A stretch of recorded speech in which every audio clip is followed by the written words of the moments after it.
Welcome back to another episode of NFT Catcher Podcast. We'd like to remind everybody that nothing on the show is meant as financial advice, and to please do your own research. Thank you, and enjoy the show.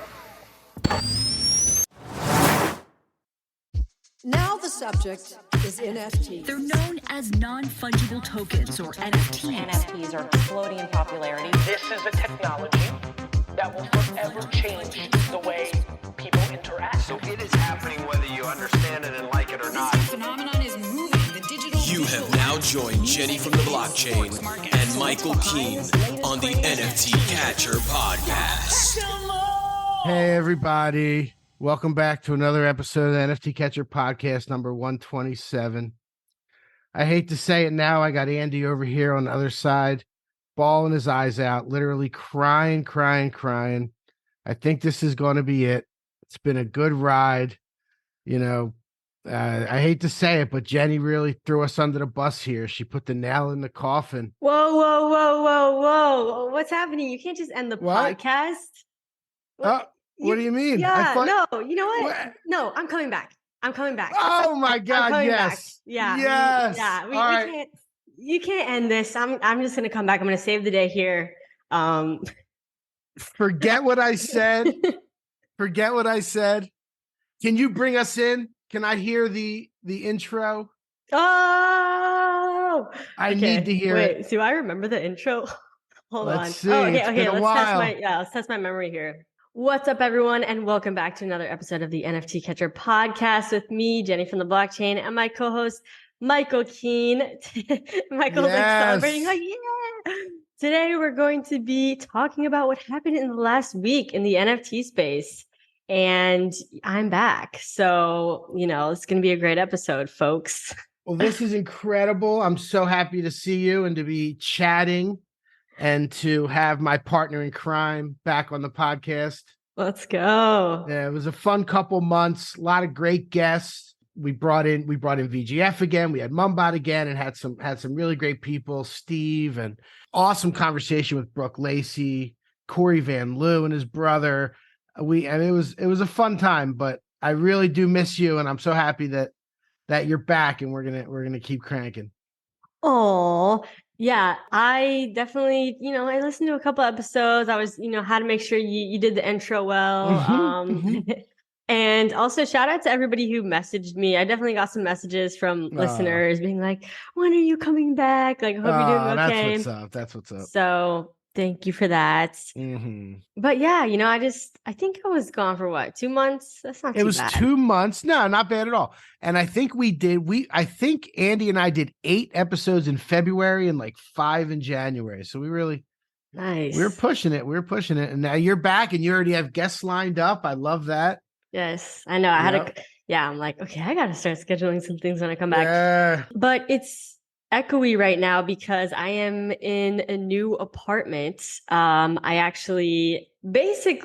was kind of going through a breakup / moving to a new city. And when I moved into my new apartment, I moved into one that they said that I was going to have a balcony, but I don't have a balcony. So then I had to wait several weeks to move into a different unit within my apartment complex that actually has a balcony. So I've been like living out of boxes and it's just been like chaos. And now I'm here in my old unit for the last time recording this since I don't have Wi-Fi in the new place yet. And that's why it's super echoey because there's nothing else in here. So, but yes, I'm very excited to come back. Actually, Andy messaged me and he was like, hope you're doing well. And I was like, I'm ready to come back. Let me back. But yeah, so. I love that. Anyway. So you're now we've been doing this for a year and a half. You're in your 4th city, your 3rd time zone. Oh my God. What's wrong with me? No, I love that. Right? I love that.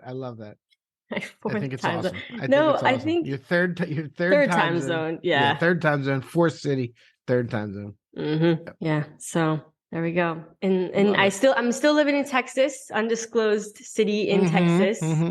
So that's that. That's about as close as you'll get to her region. I'm surprised you didn't say like, I'm living in the South.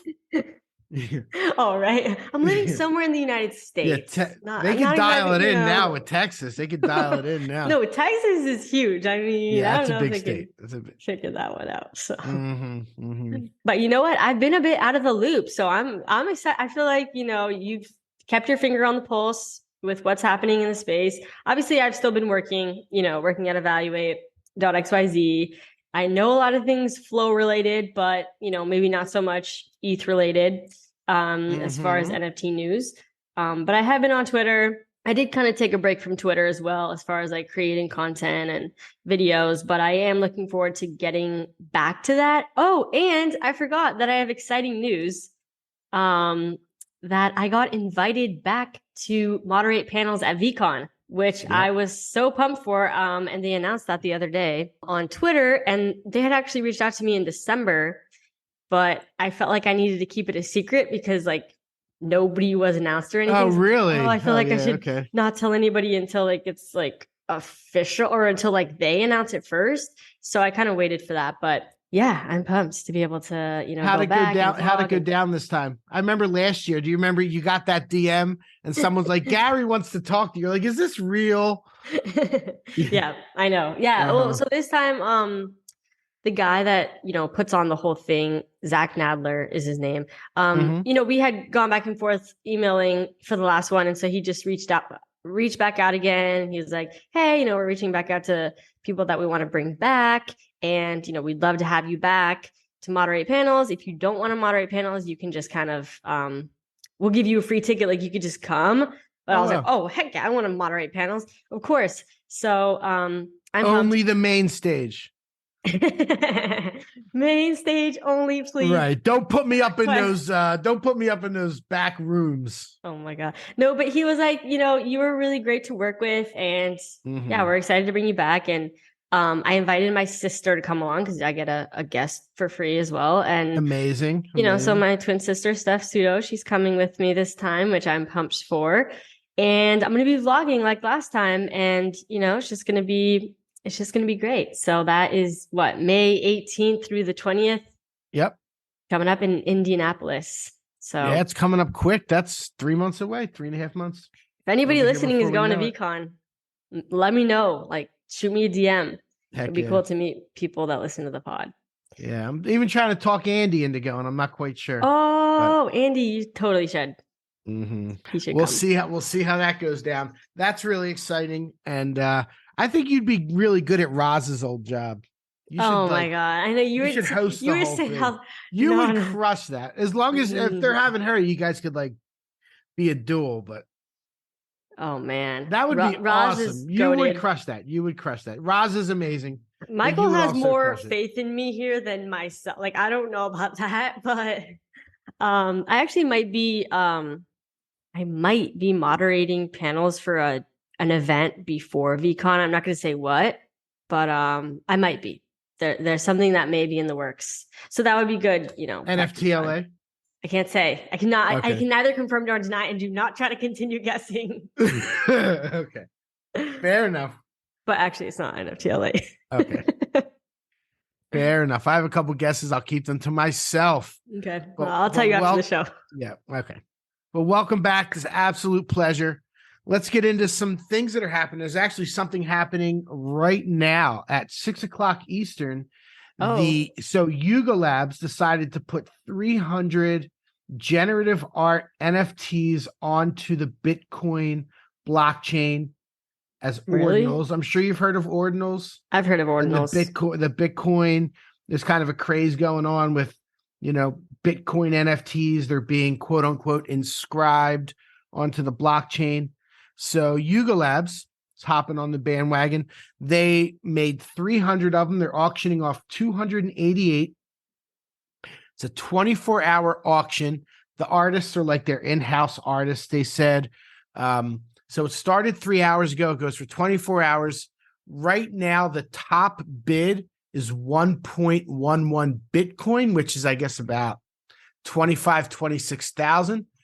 But there are only 267 bids.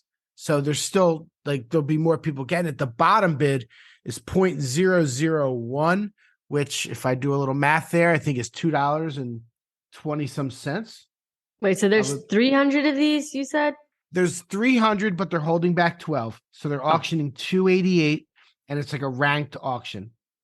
So the people, whoever bids, if you're in the top, 288, then you get one. Yeah. So the person that bid 0.001 could essentially get one. Theoretically, it's not going to end there. The bottom ones will come up, but it's a little bit like I couldn't bid right now if I wanted. Users must use an empty self-custodial Taproot wallet as their receiving address. So you have to and you have to have the Bitcoin in there. So I guess empty with respect to, I don't know. So I guess you can bid with a different address, or just they can have Bitcoin in there. I don't know. This says empty address. But so I'm not like an expert. If I wanted to go buy one, so I'm thinking like if the bids stay low, then I might try and figure it out tomorrow morning. I kind of doubt it. Is there a marketplace for NFTs on yet? Bitcoin? Not yet, but there are people creating them. Like when you listen to the Twitter Spaces, like it's going to come quick. Because I know there's Emblem Vault, and because rare Pepes were like I would say rare Pepes are the most popular, like before this whole Ordinals thing craze. Rare Pepes were the most popular Bitcoin NFTs. And that was like, you had to go on like Emblem Vault, I think. And like, I think with those, they were wrapping them onto the Ethereum blockchain. Yeah. Yeah. If I'm not mistaken. That's true. Yeah. If I'm not mistaken, I'm not an expert. And I've never bought a Opensea Bitcoin now. NFT. Right. Yeah. But they're still technically Bitcoin NFTs. I wonder if this is going to get so how much money are they looking to make? Let's see. I mean, it's, they're going to make, that's $1 million if it stays that low. If the average bid is 3,000, it's actually going to be more because average bid. We'll see how it goes. So it's going to end tomorrow afternoon. And Yuga Labs is probably going to make millions of dollars for. I wonder what they're going to do with it. Yeah. Yeah, they're going to do with the money. They're going to pay their employees. They have a lot of employees. Payroll. It's a quick little way to make some money. You know what I mean? Like, damn. Yeah, I think they're sitting at like 100 employees these days.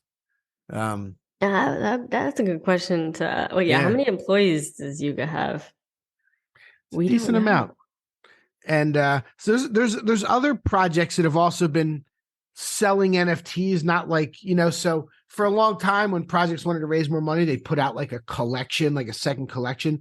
But now some of them are dropping open editions. What was the one Danny the other Cole day? just the other day, right? That's the one I was thinking of. Yep. And I think it was it the Killer Bears that did one, or the Lazy Lions? Maybe one of them did one, and that's going to become a thing. Like lots of projects are going to start doing that. About the open edition meta, like Manifold has become such a staple. Like it's a revolution for for creators to be able to use Manifold and just put anything they want out at any time in a second. The Checks is crushing it, like that guy, Jack Butcher. Yeah. And then Vincent Van Doe did a derivative of Jack Butcher's Checks. Like a Pepe version, right? Yeah, exactly. The Pepe version. It was like lined up, and and that made way more money than Jack Butcher ever made. What? Really? Yeah. He sold 240,000 Vincent Van Doe at $6 each. Oh, you mean not on the secondary? Like, no, primary. He sold 240,000. But he made more than Jack. Yes, including secondary. Yes. What the heck? A few weeks ago, somebody put the numbers out there, and it was like twice as much money as Jack Butcher. I'm not sure now because Jack Butcher's got the Opepins that are pumping, and like the Checks have sold so many since then. So maybe, and the floor of those got up to like 2.5 ETH. Yeah, on the original, on the OGs. Did you buy one at all or no? I don't have that. I have a couple Opepins. Oh, okay. Opepin edition or whatever, because he's hinting that that's going to be some kind of PFP. Like, hopefully it pumps it. I'll probably get out of it if it goes over 1 ETH. I'll probably get out of it. What'd you buy it at? 0.7ish. Okay. and it's like 0.75. It's an open. It's kinda the hovering. open edition thing. It was an open edition before checks blew up. So 2 weeks ago, you could have bought these Opepins for like 0.05. Okay. So Got it. I'm taking a little bit of a risk there, Yeah. but I just feel like he's got everybody's like he has everybody's attention right now. And one tweet about those Opepins because he's kind of been hinting. So like I don't know. I just saw it. I was like, I'll get in. It'll double up or something. That's exciting. Yeah. There's like 16,000 of the Opepins. Got it. Ness Graphics, another artist, did it. I think he made like $2.3 million or something. He made just murdered it. I know. And all these different artists. One of the last people we had on was my buddy Mark. You know Mark from NFT Catcher, founded NFT Catcher with me. Yeah. I mean, I don't know him personally, but I know. Yeah. He put out, he's a brilliant guy. He's great with websites and development and all that kind of stuff. So he made a game of checkers that you can play with the checks, like a literal game of checkers, put that into the metadata, put it onto Manifold. He sold 6,700 of them. Dang, at like okay. $5 or $6 each. We see you, Mark. Oh, I know. exciting. Mark, it was unbelievable. He's still doing, he's like making new games and like changing the metadata and playing around. And he's said he's got a lot of cool stuff up his sleeve with it. But like he put it out there. He didn't know if he was going to sell 100 of them, 50 of them. And then it just started going and going. It was a 24-hour auction. There was like 800 sold in the first 12 hours. And then like 1,100 sold in the last 5 minutes. Like it got crazy. And he was talking, Richard from Manifold was like helping him set it up to make it look right. Manifold tweeted about it after the fact. Oh, really wow. cool. Yeah, really, really awesome story. Like Mark was like blown away. It was really cool. We got to get someone from Manifold on, I feel like. I know. Everyone's using Manifold. And before I left, Claire Salvo, right? Claire Salvo or something. Yeah. I forget her last name. Claire Salvo. That's a person. person, depending on what you're getting into. Yeah. No, yeah, we had her on the show, and she was talking about Manifold a lot, and she was like, Manifold has really changed the game, and yeah. So I'm like, oh man, Manifold, yeah, we got to get. I mean, it'd be cool to have Richard on. Yeah, talk to him at. He's at VeeCon too. Yeah, I gotta. There's a couple people. There's a couple people at VeeCon that I was like Fonz from Token Proof. I'd love to have on. I messaged him. Oh, cool. But he didn't see my message, I don't think. Or he didn't reply to it. He hasn't responded to any of my messages either. Were you on the poster for VeeCon last year, by the way, circling back to VeeCon? Because your name's actually now like on that poster. I'm on the poster. And no, I wasn't on the poster last year. And I am like in the third row. I know. You need to print. You need to make that like, hey, I should print it. Yeah. And also get Gary to sign it. Ooh, wait, Michael, you're onto something here. Okay, yeah, so you have all the good ideas. Sick. Also, if you go on the website, or get all the speakers to sign it, like everybody you meet, hey, sign my poster. Yeah. That'd be kind of cool. That's a pain to drag it around, but get your sister to drag it around. Yeah, I know. I was like, Stab, you're gonna have to help me with stuff. You're coming. We're flying first class hotel, but you need to hold the poster and get people to sign it. No, you know what? They're not doing first class this year. I think there might have been too much. Yeah, because he was stating, oh, here's what you get, like hotel, like regular class, like, and then like he's like transportation or something. Do you mind staying at a hostel? Yeah, he's like, can you just do Airbnb? What the heck was I going to say? Oh, great! Now I lost what I was going to say. Oh yeah, I was going to say the website. If you look at the website and all the speakers, it's no longer popular to have your NFT as your PFP. Like everybody has their face, and I'm out here representing my doodle, like, so, yeah, but I was kind of sad to see that. Like, it was just like me, Betty, and like a couple other people. And I'm like, oh, what the heck? Everyone's doing their face now. Like, but even Betty was doing her face. No, Betty did. No, that's what I was saying. Okay. Betty did her PFP. Gotcha. I was going to say, that's like, wow. That's yeah. I mean, Gary has said that this conference is going to be more about like business and branding and entrepreneurs, and last one was pop about culture. Like Web3, right? Pop culture, yeah. and I not guess, just well, Web3 well, now that focused. there's only 5,000 people buying NFTs, he's got to like, I know he has to fill Right. the stadium somehow. yeah, I exactly, know. exactly. Loop in all of like, Yeah. I mean, he was catering to a large entrepreneur audience for the longest time. I feel like now he's kind of, and then he pivoted to like Web3 and started preaching about that. But I mean, he has a lot of like entrepreneur. I mean, I know a lot of entrepreneur friends that follow him Yeah. just because he used to just preach a lot about creating content and putting out content. And so, yeah, I think there'll be a lot of content creators there too, which I'm excited about. And I'm excited to meet some cool people. Yeah, Rhymes especially. will be performing. Yep. And there's more performances too, but yeah, he's one of them. Yeah. And that's actually going to be at the amphitheater. I don't think that's at the stadium. I think they're making us shuffle over to the amphitheater. Interesting. The White River Amphitheater or something. Yeah. Yeah. And I know there's going to be way more speakers being announced too. Like they just announced the first round, but there's more. There's more people that are going to be announced. And yeah, it's going to be a whole thing. So, but hopefully you guys can make your way out to VeeCon. I don't think tickets are going to be nearly as much as they were last year. I feel like last year, yeah, we were getting into the bear market, but it was still kind of, and it was the first VeeCon. I think this year, once all the people get airdropped their tickets, it's not going to go for like that much. I have a feeling it'll be reasonable for a conference. I agree 100%. Someone was asking me about that in the Discord. The tickets are coming this week. I mean, last year was also Snowfro. It was a Snowfro. Oh yeah, he designed them. That's right. So I don't know who's going to do them this year, but last year they started over an ETH. They were like 1.25 ETH for a while, and they were selling. Jeez. And they went all the way down. Excuse me. I think when the conference started, they were around a quarter ETH. Okay. I was going to say like 0.2. I think I remember. Yeah, 0.2 is probably about right.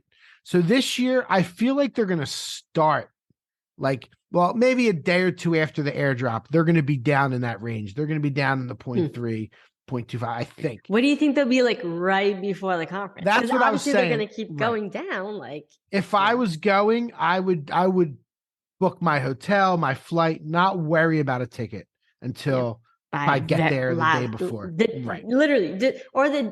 Like a couple days before if you want to play it safe. But yeah, like you can literally buy it on your phone as you're about to walk in the door. Like, because it's, if you have like MetaMask on your phone. If you have MetaMask and then you got to connect it to your token proof, blah, blah, blah. Oh, yeah, it's not token proof. It's their app. It's their app. They have like their own app for it. If you remember. That's right. Well, I actually didn't have to do that. I didn't even download the app. Right. I know. So. That first day, I was out waiting in the rain and cold for like 2 hours to get in. And you love that story. Yeah. Oh, yeah. You know what? I was escorted. I specially escorted, Yes, you deserve it. You deserve it. They call me chop liver around here. I'm out in the rain. You know what? I mean, yeah. Hey, speaker luxury treatment. What else can I say? Yes. Speaker luxury treatment. And you deserve it. You deserve it. So let's circle back to Manifold for 1 second, because there was one more thing I wanted to mention about it. There's this website called uncurated.xyz. It's really cool. So they aggregate all of the Manifold drops that are happening. So you can go to the website and you could see, like, so you can look, and it's actually like big thumbnails of the art. So you can see what's dropping at any given time, what's new. You can filter paid, free. Cool. This guy named JTGI on Twitter @JTGI created it, and it's really cool. So like a lot of times during the day, I'll just kind of refresh it and scroll through a little bit, see if there's anything that seems interesting. Oh, he's an engineer for Manifold as well. That's what it says. Yep. That's what it says on his Twitter. Ooh. Yeah. I'm gonna follow him. This is cool. I actually messaged him. He was really nice about it. Told him how much I like the site, and he said he made it for himself to try and find the best Pepes. That's what he said. So, oh my gosh, that's funny. Wait, maybe we could get him on to talk about Manifold. When you were saying that, that's the first thing I thought of was JTGI, uncurated.xyz. We're coming for you. Expect a DM. Expect a DM. He listens every episode. I know this. He's obviously a fan of the podcast. Yep. I mean, come on. I'm kind of a sucker for this drama. I realized it about myself. I like the Twitter drama. You are. You're into all that reality. I am. I never realized that about myself, but yeah. Because I don't watch my wife would watch Jersey Shore, and I'd be like, get me out of here, like that kind of stuff. But this is the equivalent of that with your Shilling villain. It is. Spaces you used to always listen to. I mean, yeah, that's a whole nother story. I'm that guy. Him and that dude Bark, they went through a whole thing. Bark's girlfriend. Yep. Did you see all that? You saw all that? We don't even need to talk about that. That's ridiculous. We don't need to talk about that, but that was a whole thing. That was ridiculous. But Ryan Carson is the drama that we're going to talk about. Do you remember that we were sent his 60-minute his Calendly to make an appointment with him for the podcast, and I remember you were like, I don't really want him on the show. I know. And then you're like, he's popular. He's popular. Yeah. I was like, it's 2,500 bots a day in his Twitter space. Oh my God. Yeah, I know. Because I was like, oh, you should just get him on while I'm on the break. And then I think you were going to. And then all this stuff went down. Right. So basically, Ryan Carson, I've talked about this a couple times now on here, but we could talk about it and kind of hash it out a little bit. So basically, I never heard of him until he left Moonbirds. That's the first time I ever heard of the guy. I was like, Ryan Carson's leaving Moonbirds. And so he was like, he wanted to start a fund, this 121G fund. I mean, good for him. He said that he thought it would be fun to start a fund. So that, I don't even think that's going really well. But then he starts this Daily Dose, and it instantly becomes like the most popular Twitter space. 2,500 people in there on the regular in the morning. He did something that was brilliant with it. He was giving out a POAP every day, and the people who ended up with the most POAPs after whatever it was going to be, like a year, people ended up with the most POAPs would get whitelisted for his 750 token project that he had not announced. So when he finally got around to announcing what that was going to be, it was called Flux. He had this A list of Web3 investors. Gary V, his brother, G Money, Zeneca was a special advisor, like all these people. And he announced it out there, put it all out, and the backlash started pretty quick. Like, I didn't agree to this. Like, I don't know what's going on. I'm backing out. There was a Twitter space. Do you know Leap, who does the Twitter spaces at nighttime? Mm-hmm. Yeah, I actually really like Leap. I like those spaces a lot. They start at 10 p.m., so I can't really. A lot of times I put it on and turn my volume all the way down and plug my phone in because I'll end up with like 15 follows overnight. Like people just follow me in the room. I see you. But no, I really like Leap Space, but they had one that went all night long, and AJ Vaynerchuk was in there, and G Money was in there, and like it's just a shame for Ryan. I mean, it's just like he was just getting lambasted, but he made a big mistake there. Obviously, he didn't talk to everybody before putting their names out there. Right. And the thing was, he was trying to basically get more. He was trying to raise capital and get more investors to pay what, like 10K or 160,000. He wanted the investors to pay 160, and the shady part about it was on the website. It said there's like whatever it was. There's like, I think they were trying to get 100 at 160,000, which would be 16 million, and he announced like 10 or 12 investors, and then he was like, there's only 85 spots left, making like those people all invested 160,000, even though most of them never were committed to 10. Well, yeah, they were like, oh yeah, right. That was the number 10K. But even then, all of the people that ended up coming out and saying, you know what, I'm going to take it back. I'm not going to do this, because they didn't even, there was no contract, like there was no money exchange, nothing. He just kind of announced it as if it was actually already a done deal when it wasn't. Right. And that was the really shady part, in order to get more people to come in, Totally. Yeah, that backfired. And in his funds, the 121G or whatever, it not doing well at all. I mean, there's threads about it. It's doing crazy. Horribly. I know. So, managing other people's money in investing in NFTs, during a bear market too, that's a very risky thing. Yeah, that is just so. Yeah, I mean, and then there was I was reading this whole thread about him being like a serial grifter and like all these Okay. things he'd done in the past that he'd like, Oh wow. you know, left and abandoned and whatever. So, I mean, yeah, that's that. There's a lot And of then drama. Oh yeah, And and then what did he do? he held a Twitter space. He was crying. And, Yep. And he And left. He yeah. left He's leaving Web3 Twitter, I think is the quote. I think he's leaving Web3 Twitter. I think he's leaving Web3 in general. Web3 in general. Okay.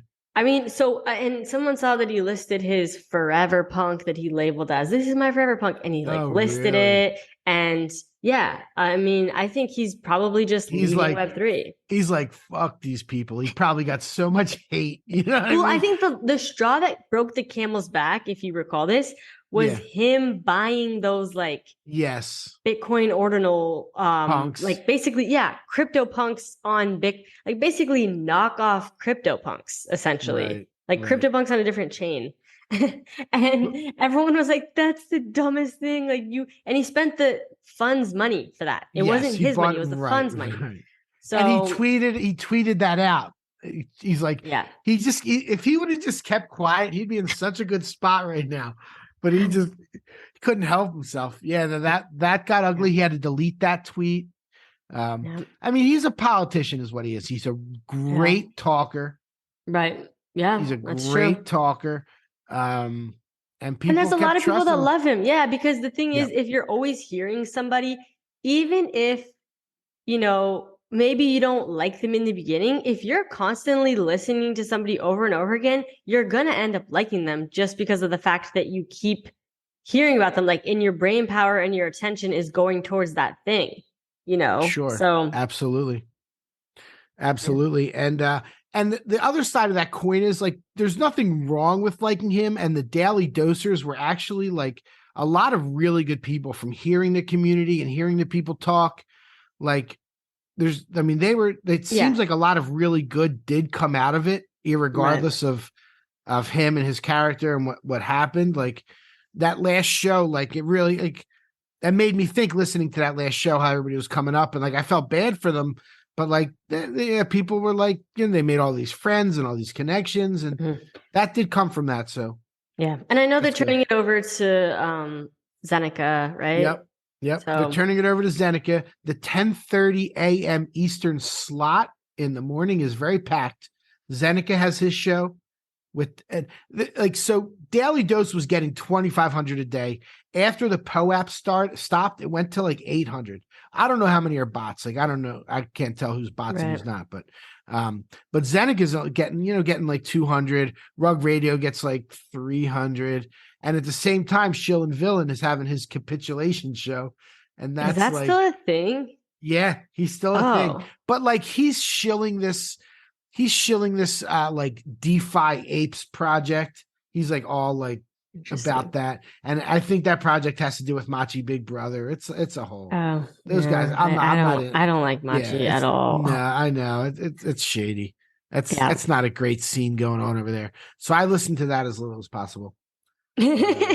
But you still listen to it. I'll peek in if it's the main thing going on. Michael loves his drama, folks. I don't mind the drama. I don't mind the drama. He's the one that wanted to plan out this whole thing of saying that the podcast is ending. He wanted to break your guys' hearts just so we can mend it back together and be like, psych. Yep. That was my idea. I have exposed you.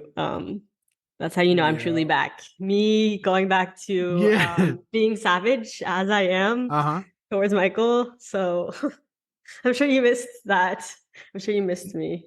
Yeah, this is great. I'm so happy to just be having the conversation with you. It feels really good to be back. We make a good team, so it's good to be chopping it up about this stuff. Another thing that happened, OSF and Mando used the Blur bidding system to their advantage and dumped 71 apes like in one fell swoop. That. Yep.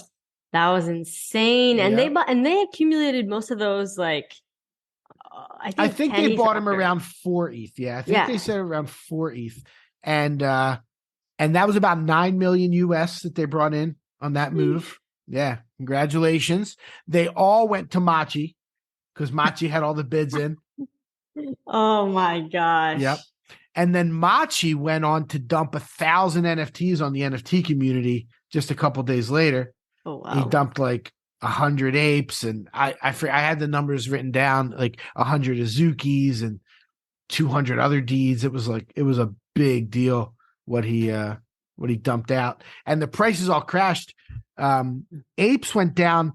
They touched 59 ETH before they came back up. Like, what are they at now?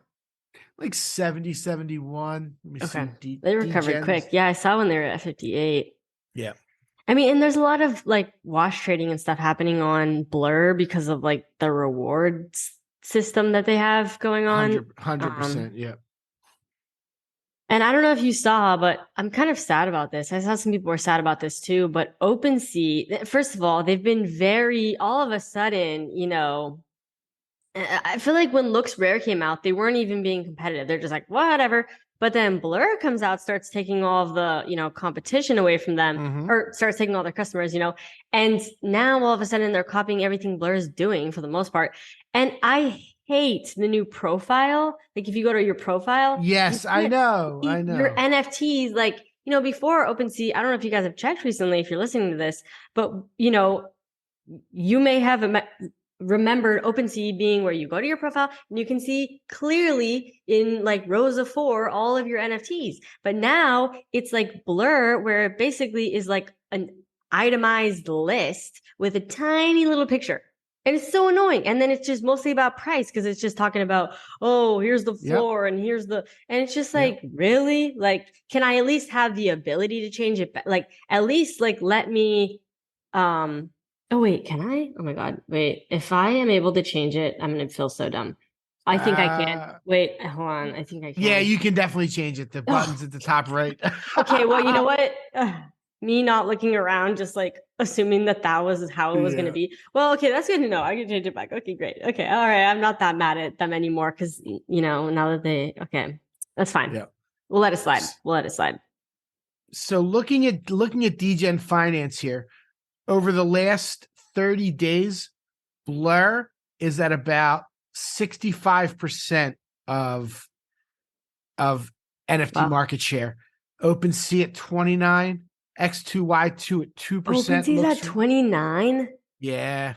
OpenSea's getting crushed. That's why they made a move. They're getting crushed. Gosh. Yeah, and now when Blur, a lot of it, like you said, wash trading is very true. Yeah. A lot of it is farming those rewards. But the reason that OpenSea didn't blink for Look Rare is because Look Rare never got over like 5%. Blur is now doing way more transaction volume than OpenSea is. And OpenSea is actually doing more sales. So if I look, OpenSea, this is Wash Trades hidden also. I wonder if that's how accurate that is. If I do Wash Trades shown, OpenSea's down to 24%. Gosh. Yep. But OpenSea did 1.4 million transactions and Blur did about 1.2 million transactions. Okay, so the bigger right. Wait. Because the bigger collections, because those are the ones that Blur is allowing the reward farming. Yep. But the smaller, just the smaller collections, people are just staying true to OpenSea basically for that. So wait, what are the other percentages? Sorry, I cut you off because I'm curious like about Looks Rare and X2Y2. Yeah, that's okay. X2Y2 sitting at 2% over the last 30 days and Looks Rare is 1.5%. Dang. Yep. Rip to Looks Rare. Yeah, it's done. Jeez. It's brutal. Yeah.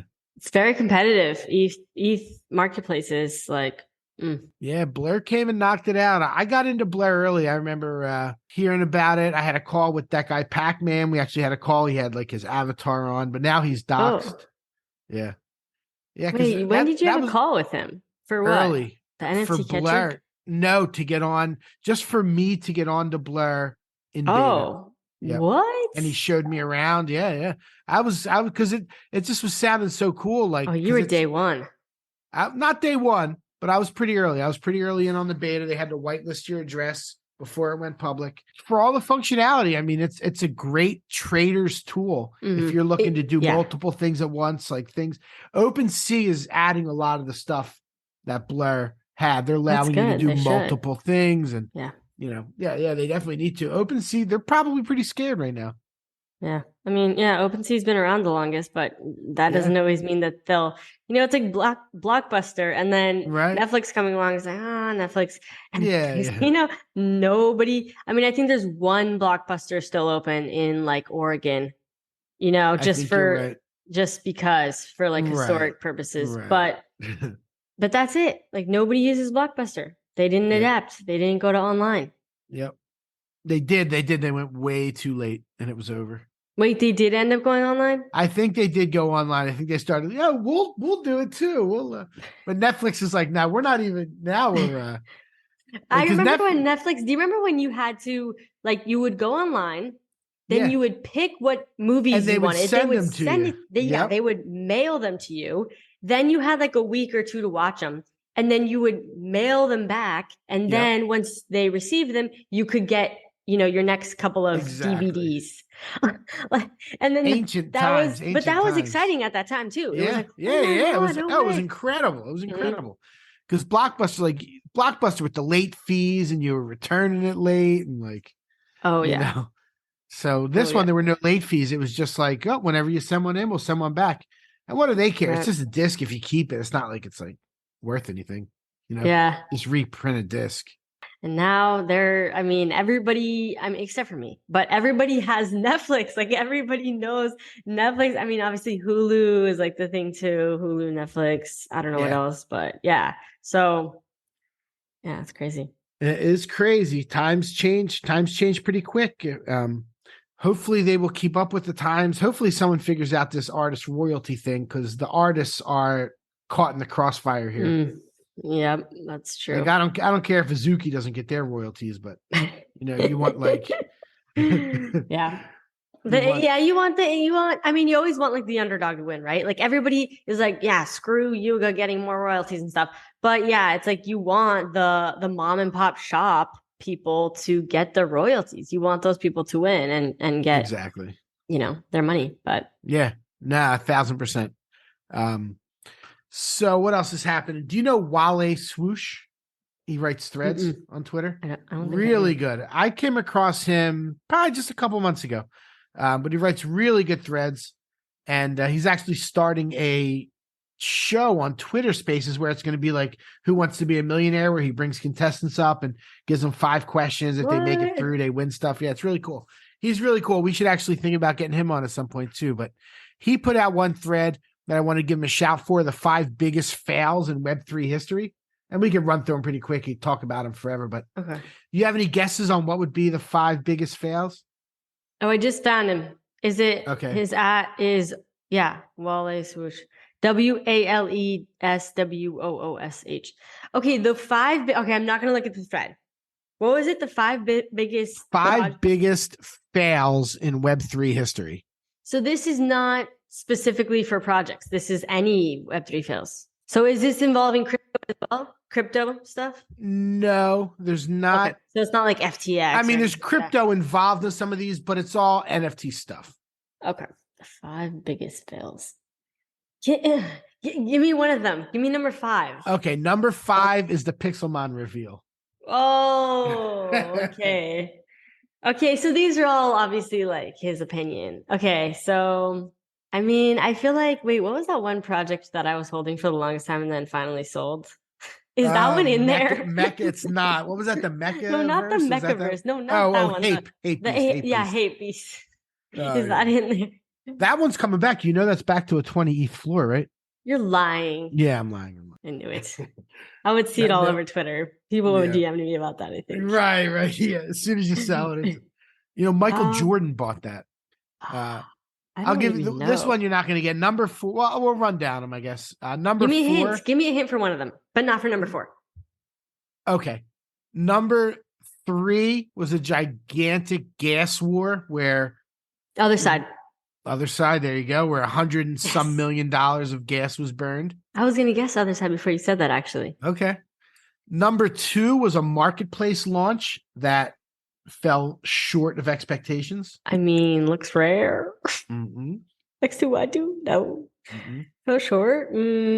It's so funny. It's such a big company, and it fell so short that you're not even thinking of it. Oh, Coinbase. Yeah. Oh my Coinbase gosh. NFT market. Nobody ever used. Wait, remember when they I had know. comments on NFT? Like you could comment on Yeah, someone's like NFT. Oh my gosh. What the heck happened to Coinbase? Yeah, that was horrible. Yeah. And number one is it was a smart contract issue. Oh, the Aku. You got What it. is Akutars. Akutars. Yep. Ah, oh my Michael gosh. Drew Okay. Johnson, $35 million locked in the contract forever. Hey, I did good with the hints. You did I really got 'em good all with the with the hints. hints. You did really good with the hints. And number 4, which we didn't say, was Kevin Hart selling only 2,300 of his 10,000. Remember, he did an NFT project. Like one day he comes out, he says something about, I'm taking a deep dive into this NFT space. And the next day he's like, I'm dropping a project. And then it's like, and nobody wanted it. Well, like, no wonder I didn't hear about that. It didn't no, even. you didn't even hear about it. Oh, Yeah. It's so crazy that like all these like no name, like, Hungry Gerbils will sell 10,000 and Kevin Hart anonymous people. Yeah, right, the celebrities. exactly. Yeah, People don't no, want the no, I want to because buy. people know celebrities don't care about like celebrities. Right, there's just it's a notoriously merchandising rough. opportunity. Yeah. Yeah, exactly. Yeah. That's all that is. So yeah, that was a top 5. I really like he puts out really good threads, so anybody should give him a follow and check those out. Another really important thing, I actually meant to move this up toward the beginning. The ERC 4337, these new smart accounts. I heard about that. I briefly was reading through Yep. Zenika's thread about it. I tried to read as much as I could. So they're basically this was in the proposal queue for like a year and a half. It finally got passed and implemented like immediately, I guess. So this was announced at ETH Denver. I guess it'll take time for different creators to start implementing the different parts of it. But some of the things, so it's basically a new type of crypto wallet. It gives you the same features a bank would give you without having to trust a bank. So it can do things like wallet recovery, where if you lose your seed phrase, you can get your wallet back via like a social recovery system where you can like appoint a bunch of people to like bring your new seed phrase to you. Like, Interesting. yep. So it's got that multi-sign transactions where you can create a transaction and multiple people need to sign. If you need your CEO and the COO to sign something, like they both have to sign it before it executes. You can bundle transactions. You can like give approval and list all at the same time. You can even probably give approval, list it, and revoke the approval at the same time. Wow. So like, you know what I mean? So like that's going to be able to happen. There's going to be custom limits you can set, 2-factor authentication on your wallet. There's going to be some gasless and sponsored transactions. Sponsored transactions are like, if you're doing transactions for Evaluate, they pay the gas, even if you're doing the transaction. So this is reminding me of Dapper and like Flow, basically, because Right, it's very. they're trying to get to Because for Evaluate, we pay the transaction of, but it's literally like a freaking like less than a penny, like so Right, it's. right. But like when you do trades and stuff on our site. But yeah, that's funny. I bet a lot of people are that are into like the Flow ecosystem are like, wait a minute, this sounds very similar. But that's cool. That's great. And I mean, obviously it is different because of the whole seed phrase thing. And then people can, that was interesting. The social, being able to recover your seed phrase through like having delegates or something. We haven't seen any of this stuff in action yet, but it seems like it's a way. Like if you're a company and you want to drop some NFTs, you're going to want to use some of these protocols, I'm guessing. Right. Well, that's exciting. Yeah. No, it's good stuff. That is exciting. I definitely want to look more into it, but I read as much as I could about it today to try and learn and bring up those points, but it's definitely really interesting. I'm not like the technicals guy, but it's definitely seems like it's a step in the right direction. Yep.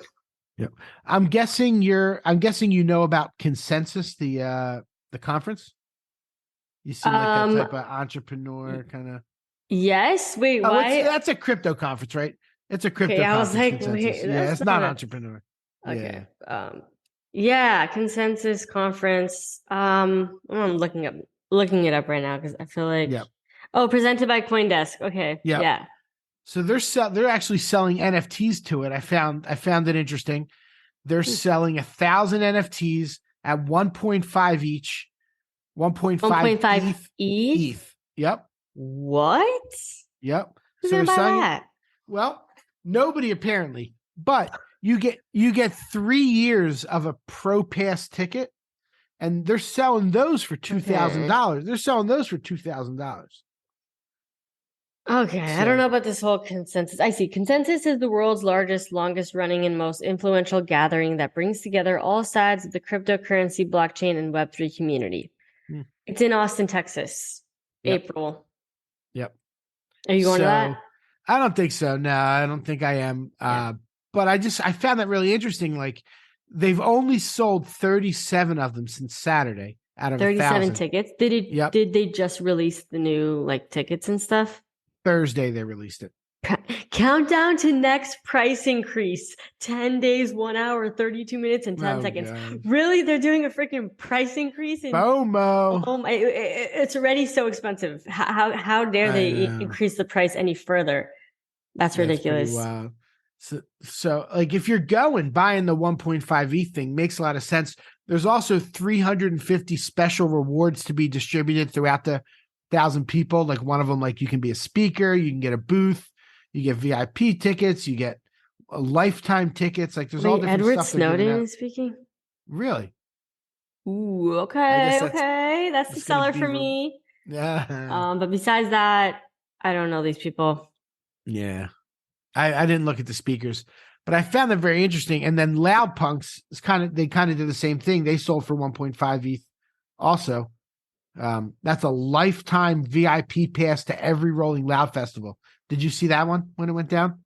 Oh, yeah, I heard about that. Mm-hmm. Yeah, the LoudPunx. They sold like 2,600 of them or 2,500 of them. For how much? 1.5 ETH. Oh. Yep. Okay, yeah.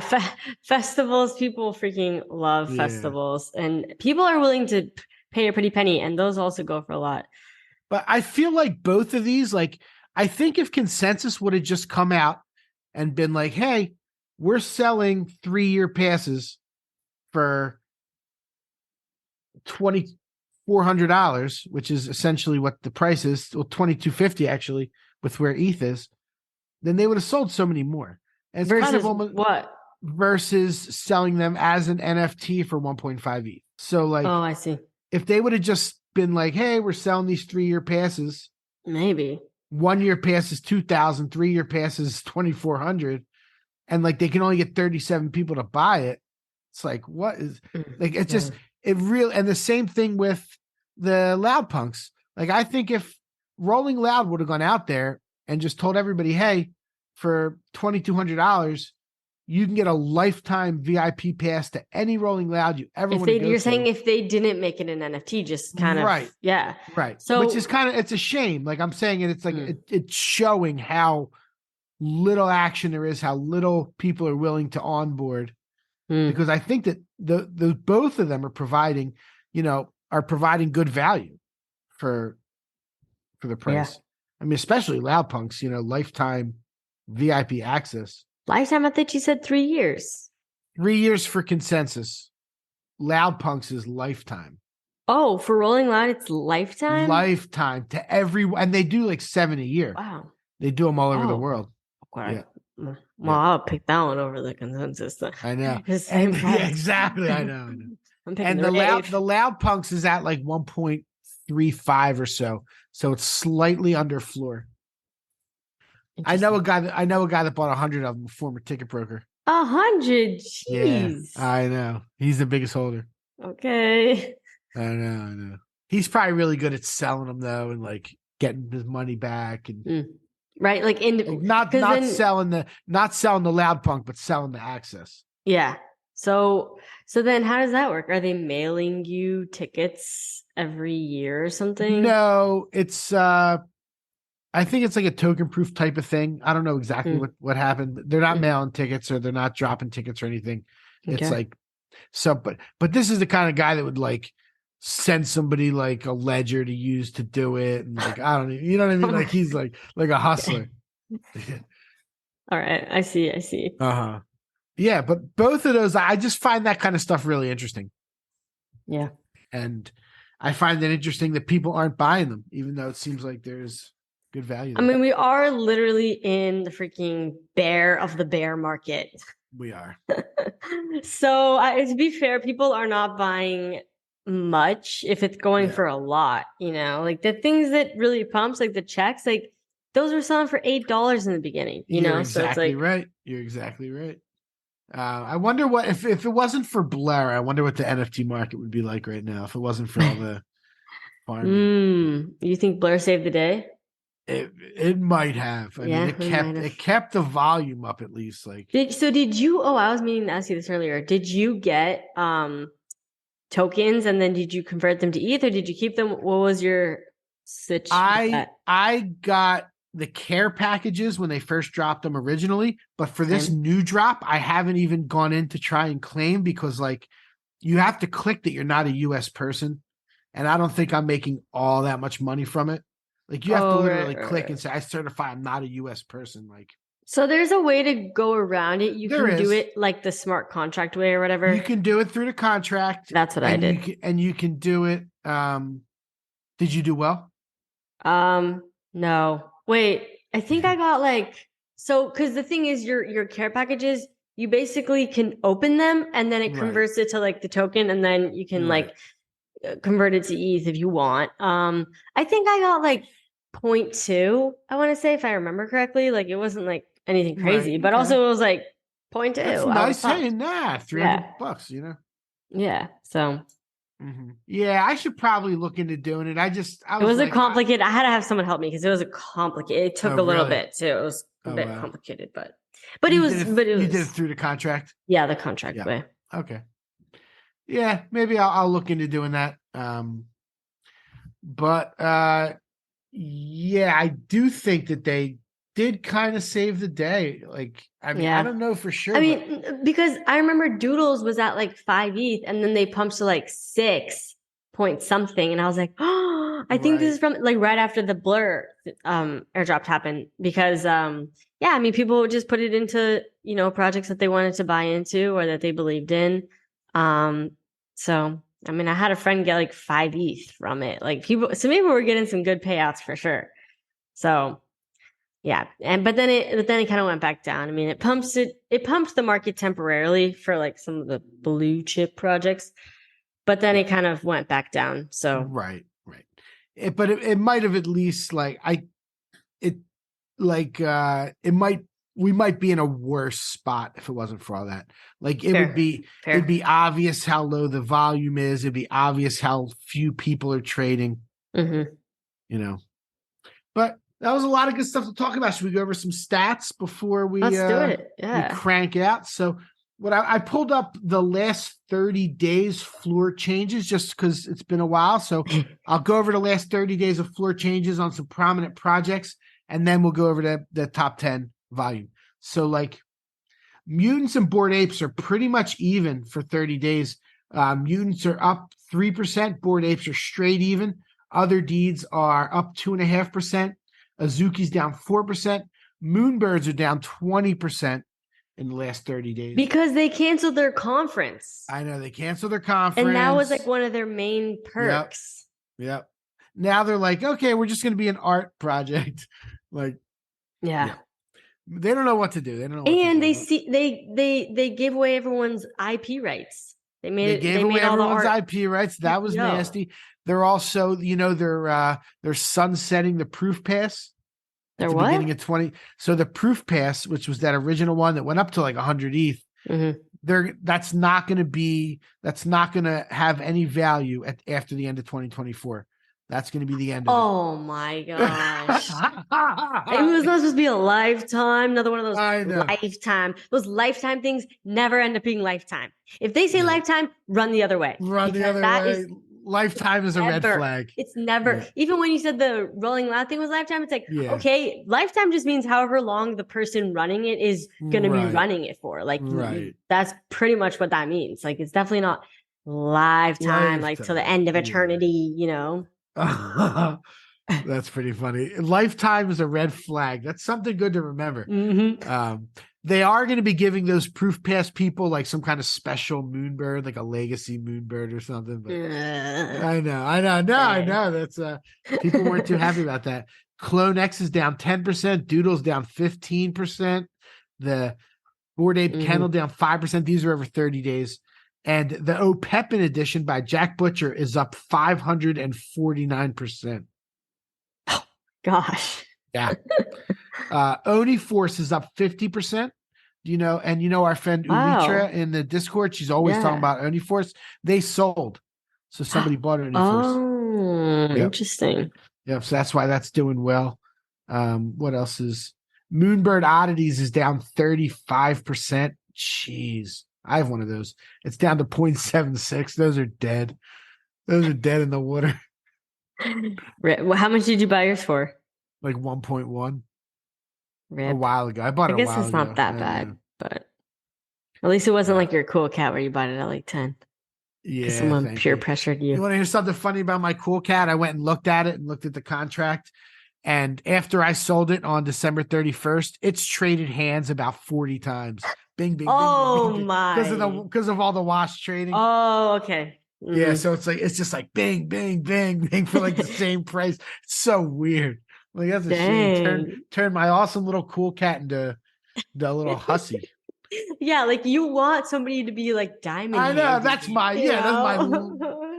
right. And it's just like it's people that don't even. It's just like a number on the board. They're just like wow. click, click, click, click. Yeah. I went to I was doing my taxes. You were reminiscing. Oh, okay. No, I was doing my taxes. So I went for the exact numbers. I went to Etherscan to get all the numbers. And when I bought it and everything, and then I was like, what the hell's going on here? And it was like selling like crazy. The other thing that's real popular right now is the owls. You seen the owls? They're like these weird little like I just read about that on Twitter yesterday. Yeah. And apparently they're starting to pop off. I think the floor, but the floor is like 0.2 or something. Like it's kind of it's up to 0.4 now. Oh, okay. Well, see, when I was reading about it, it was like 0.2. Okay, yeah, those things are starting to pop off. It's up to 0.4. They've done 8,500 ETH in secondary volume. Wow. Yeah, it's banging.